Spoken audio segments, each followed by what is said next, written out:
افرأیتم الماء الذی تشربون، کبھی تم نے غور کیا وہ پانی جو تم پیتے ہو؟ اانتم انزلتموہ من المزن ام نحن المنزلون، کیا بادلوں سے تم نے اسے اتارا ہے، برسایا ہے، یا ہم ہیں برسانے والے؟ بل انت یا رب، یقیناً اے پروردگار تو ہے اتارنے والا۔ لو نشاء جعلناہ اجاجا، اگر ہم چاہیں تو اسے کڑوا کر دیں۔ فلولا تشکرون، تو کیوں شکر نہیں کرتے؟ افرأیتم النار التی تورون، کبھی تم نے سوچا وہ آگ جو تم جلاتے ہو، روشن کرتے ہو؟ انتم انشأتم شجرتها ام نحن المنشئون، کیا اس کے درخت کو تم نے بنایا ہے، اٹھایا ہے، اگایا ہے، یا ہمیں اگانے والے؟ بل انت یار، اب دیکھیے یہ اسلوب پورے قرآن میں اور کہیں نہیں، یہ سوال یہ جواب۔ افرأیتم النار التی تورون انتم انشأتم شجرتها ام نحن المنشئون نحن جعلناها تذکرۃ ومتاعا للمقوین، ہم نے بنا دیا اس کو ایک نشانی یاد دلانے کو، اور جنگل والے اور مسافروں کے لیے ایک بہت بڑی متاع، یعنی وہی درخت جیسا کہ میں نے پہلے عرض کیا تھا کہ بعض صحراؤں میں ایسے درخت ہوتے ہیں کہ جن کو رگڑنے سے جن کی شاخوں کو آگ پیدا ہو جاتی ہے۔ ویسے عام معنی میں بھی یہ ہے کہ عام طور پر لکڑی جلا کر آگ جو ہے آدمی حاصل کرتا تھا، درخت کس نے اگائے؟ تو وہ عام معنی میں بھی ٹھیک ہے، لیکن خاص طور پر وہ درخت جو ہے۔ فسبح باسم ربک العظیم، بس تسبیح کرو، پاکی بیان کرو اپنے رب کی، اس کے نام کی کہ جو بہت عظمت والا ہے۔ اب آ رہا ہے ان 4 آیتوں کے مقابل میں 8 آیتیں جو ہم نے پڑھی ہیں سورہ رحمان میں۔ الرحمن علم القرآن، خلق الانسان علمہ البیان، اور اس میں جو مضمر تھا کہ اس کا حق کیا ہے، خیرکم من تعلم القرآن وعلمہ۔ اب یہ دیکھیے اس عکسی ترتیب میں آخری مضمون آ رہا ہے، فلا اقسم بمواقع النجوم، تو نہیں، قسم ہے مجھے ان جگہوں کی، ان مقامات کی جہاں ستارے ڈوبتے ہیں۔ آج سے پہلے ہم کچھ نہیں کہہ سکتے تھے ان کے بارے میں، آج کچھ اندازہ ہوا ہے۔ بلیک ہولز، کائنات کے اندر یہ بلیک ہولز ہیں جن میں بڑی بڑی گیلیکسیز گم ہو جاتی ہیں، بڑے بڑے ستارے، ہمارا سورج بیچارہ کچھ بھی نہیں، اس سے کروڑوں گنا بڑا ستارہ، اور ایسا گم ہوتا ہے کہ نام و نشان نہیں رہتا۔ اس کے قریب سے کوئی چیز گزر جائے اس کو کھینچ لیتا ہے وہ بلیک ہول، اور وہ سب کا سب معدوم ہو کر رہ جاتا۔ تو جیسے میں نے وہاں بیان نہیں کیا تھا، والنجم اذا ہوا، ستارہ جب کہ وہ گرتا ہے، اور ستارے ہیں ایک تو یہ جو ہم دیکھتے ہیں کہ وہ شہاب ثاقب، یہ تو اور شے ہے، یہ تو جیسا کہ ہم نے دیکھا کئی جگہ آ چکا ہے کہ شیاطین جن کو کھدیڑنے کے لیے، بھگانے کے لیے، لیکن ستارہ، بڑے بڑے ستارے معدوم ہو گئے، نئے ستارے وجود میں آ رہے ہیں، پرانے ختم ہو رہے ہیں، نئی گیلیکسیز وجود میں آ رہی ہیں، پرانی گیلیکسیز ختم ہو گئی ہیں، کہاں گئی ہیں؟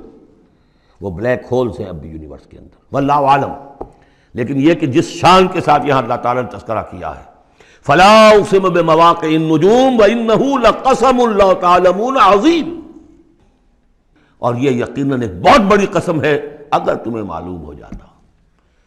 ظاہر بات ہے کہ آج اگر کچھ معلوم ہو رہا ہے تھوڑا سا، تو 1400 برس پہلے تو کچھ پتہ نہیں تھا ستارہ کہاں ڈوبتا ہے، کہاں جاتا ہے۔ وہ تو شہاب ثاقب ہی کو سمجھا ہوگا اس آیت کا بھی مفہوم۔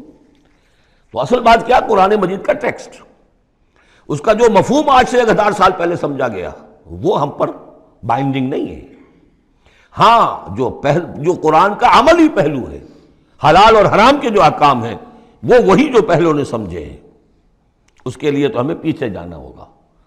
دوڑ پیچھے کی طرف ہے گردش ایام تو، اسلاف نے کیا سمجھا، ان سے پہلوں نے کیا سمجھا، صحابہ نے کیا سمجھا، اور محمد رسول اللہ نے کیا سمجھایا۔ جہاں تک دین کا عملی پہلو ہے، پیچھے سے پیچھے، پیچھے سے پیچھے، یہاں تک کہ اپنے آپ کو محمد رسول اللہ کے قدموں میں پہنچا دیجئے۔ بمصطفیٰ برساں خویش را کے دی ہمہ اوست، اگر بہو نہ رسیدی تمام بولا بیست۔ لیکن یہ سائنٹیفک فینومینا، یہ کریشن آف دی یونیورس، یہ ہسٹوریکل ریفرنسز، اب کہیں اشارے ہو جاتے ہیں جو کہ ہماری جو سائنس جیولوجی کی ہے اس سے متعلق ہے، کہیں وہ کاسمولوجی، ایسٹرونومی سے متعلق چیزیں ہیں، کہیں ایمبریولوجی سے متعلق چیزیں ہیں۔ اب یہ چیزیں ظاہر بات ہے کہ جو ایکسپلوژن ہو رہا ہے معلومات کا، اس کے حوالے سے جہاں جہاں بھی وہ چیزیں معلوم ہوتی جا رہی ہیں اس کو ہمیں فٹ کرنا ہے۔ لیکن جیسا کہ میں نے عرض کیا تھا، کھینچ تان سے نہیں، جہاں بھی وہ بات ٹھیک ہے اللہ کو اس لیے کہ اس سے کسی حکم کا کوئی تعلق نہیں، کسی شے کی حلت و حرمت کا کوئی تعلق نہیں، یہ حکمت ہے۔ تو حکمت میں، سائنس میں آگے سے آگے بڑھیے، عمل میں پیچھے سے پیچھے، یہاں تک کہ ما انا علیہ و اصحابی، جو حضور نے فرمایا جس پر میرا عمل ہے اور میرے صحابہ کا عمل ہے، زیادہ سے زیادہ کوشش ہو قریب سے قریب تر۔ فلا اقسم بمواقع النجوم وانہ لقسم لا تعلمون عظیم، یہ بہت بڑی قسم ہے جو ہم پیش کر رہے ہیں، اگر تم جانو، ایک وقت آ جائے گا کہ جان لو گے۔ انہ لقرآن کریم، یہ قرآن ہے بہت باعزت۔ تم نے کتنی قدر کی ہے اس قرآن کی، سوچو کیا قدر و قیمت اس کی سمجھیے۔ اس پہ ایک زندگی نہیں، اللہ ہزاروں زندگیاں دے اور وہ زندگیاں انسان لگا دے اس قرآن پر، تب بھی اس کی قیمت ادا نہیں ہوگی۔ انہ لقرآن کریم، اور یہ جو اصل قرآن ہے کہاں ہے؟ فی کتاب مکنون، یہ تو چھپی ہوئی کتاب ہے، ہم پڑھ چکے ہیں۔ انہ فی ام الکتاب لدینا لعلی حکیم، یہ تو ام الکتاب کے اندر ہے جو ہمارے پاس ہے، وہ ام الکتاب جس کے بارے میں پھر سورہ بروج میں آپ دیکھیں گے، بل ہوا قرآن مجید فی لوح محفوظ، وہ لوح محفوظ میں ہے۔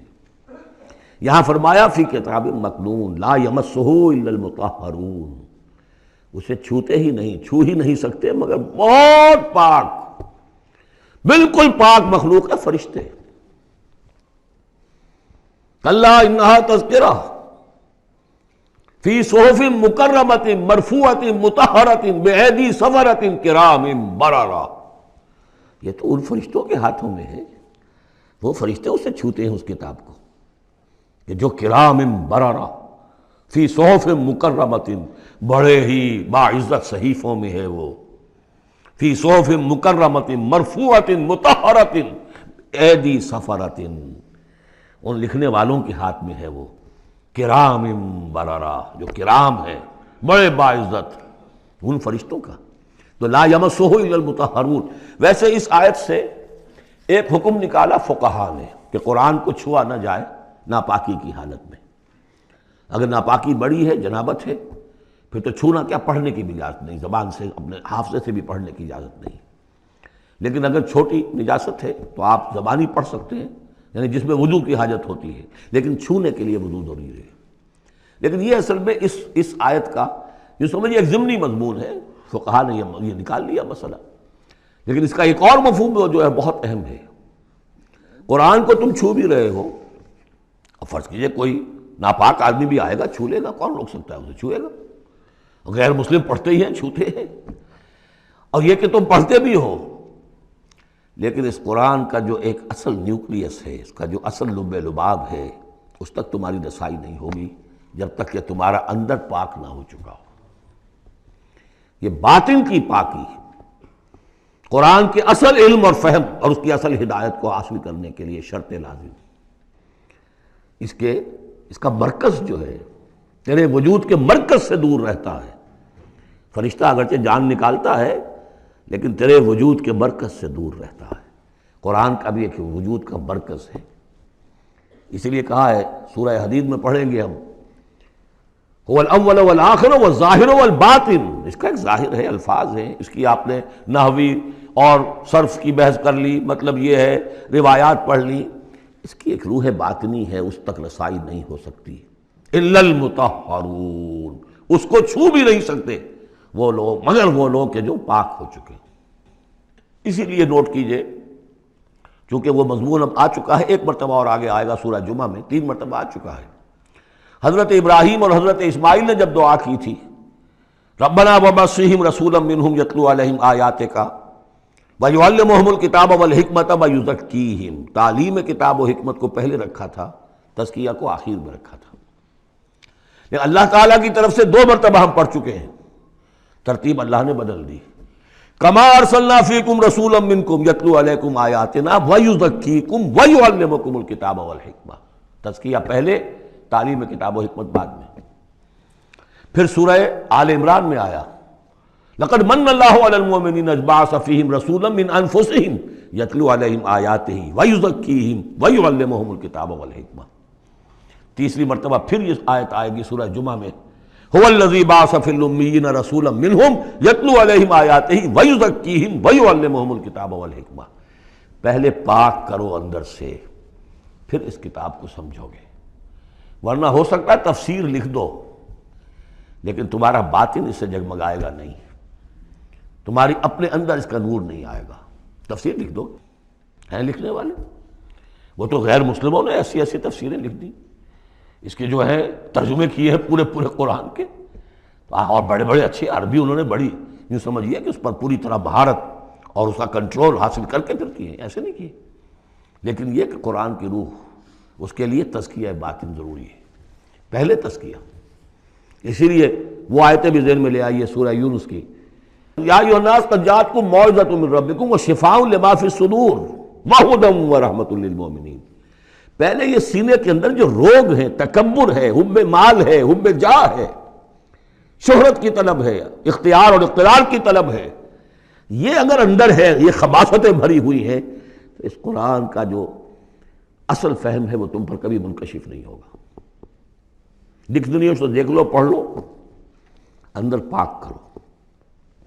فرمایا فلا اقسم بمواقع النجوم وانه لقسم لو تعلمون عظیم انه لقرآن کریم فی کتاب مکنون لا یمسہ الا المطہرون تنزیل من رب العالمین۔ اس کا اتارا جانا ہے رب العالمین کی جانب سے۔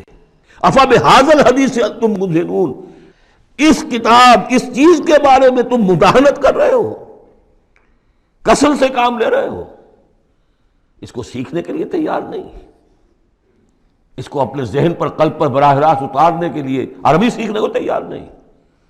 یہ تمہارا مداہنت کا معاملہ، سستی کا معاملہ، کسل کا معاملہ، اس قرآن کے بارے میں، اتنی عظیم نعمت کے بارے میں۔ افبہذا الحدیث انتم مدہنون وتجعلون رزقکم انکم تکذبون۔ تم نے اپنا نصیب یہ ٹھہرا لیا ہے کہ تم اس کو جھٹلا رہے ہو۔ جھٹلانا ایک تو تھا مشرکین عرب کا جو کہتے تھے یہ قرآن نہیں ہے، یہ اللہ کی کتاب نہیں ہے، یہ محمد نے خود لکھ لی ہے۔ ایک جھٹلانا وہ ہے جو عمل سے ہم جھٹلا رہے ہیں، جس کی مثال سورہ جمعہ میں آئے گی، مثل الذین حملوا التوراۃ ثم لم يحملوها كمثل الحمار يحمل اسفارا۔ مثال ان کی کہ جو حامل تورات بنائے گئے تھے پھر انہوں نے اس کی ذمہ داریوں کو ادا نہ کیا، ان گدھوں کی سی ہے جن پر کتابوں کا بوجھ لدا ہو۔ جو اللہ کی کتاب کا حق ادا نہیں کرتے پھر ان کی مثال ان گدھوں کی ہے۔ آپ مکالمات فلاطوں کی جلدیں اور انسائکلوپیڈیا برٹانیکا جو ہے پورا کا پورا لا کر کسی گدھے کے اوپر لاد دیجئے تو اس سے اسے کوئی فائدہ ہوگا؟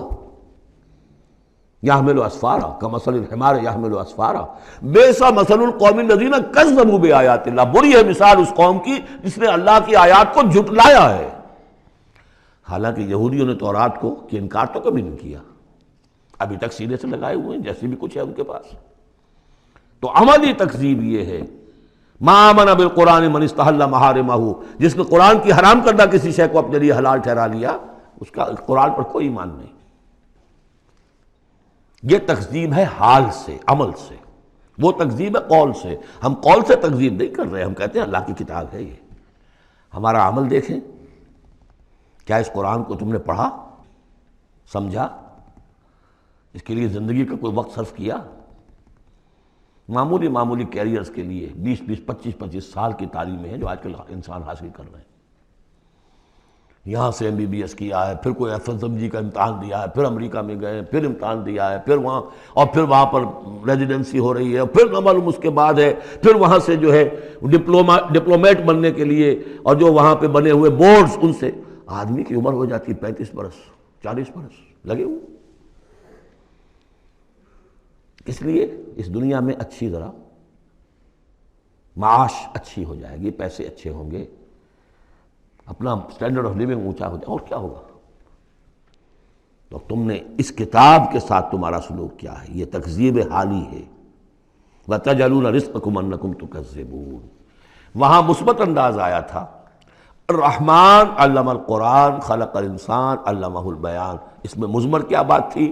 اپنی ساری صلاحیت، ذہانت ہے تو صرف کرو اسے سمجھنے پر، اور اگر اللہ تعالیٰ نے کوئی طلاقت لسانی دی ہے تو صرف کرو اسے بیان کرنے پر۔